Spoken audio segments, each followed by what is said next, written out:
महिलांच्या गळ्यातले दागिने खेचून पसार झालेल्या आरोपीला ठाणे गुन्हे शाखेने बिदर, कर्नाटक येथून अटक केली आहे.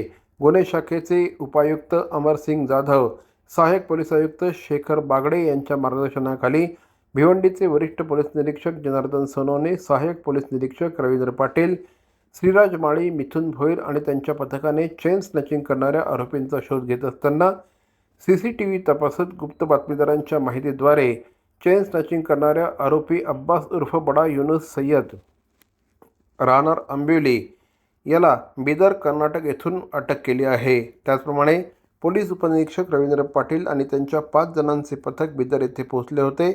बिदर येथे आंबिवलीपेक्षा मोठी वस्ती इराणी लोकांची आहे, त्यामुळे मोठ्या शिताफीने ही कारवाई करण्यात आली. त्याच्याकडून चोरलेले 232.5 ग्रॅम वजनाचे 30,22,500 रुपये किमतीचे दागिने हस्त करण्यात पोलिसांना यश आलं आहे.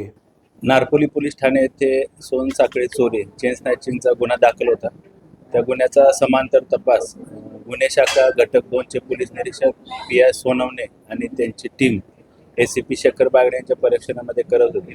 त्यामध्ये अब्बास उर्फ बड्डा युनुस सय्यद राहणार आंबिवली, कल्याण, ठाणे हा आरोपी निष्पन्न झाला. त्याला PSI पाटील गुन्हे शाखा घटक 2 आणि त्याच्या टीमने बिदर, कर्नाटक येथून ताब्यात घेतलं.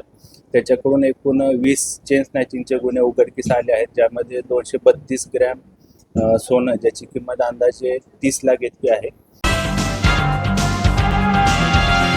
भवानी ज्वेलर्स ठाणे, पारंपरिक आणि आधुनिक दागिन्यांचा अप्रतिम संगम.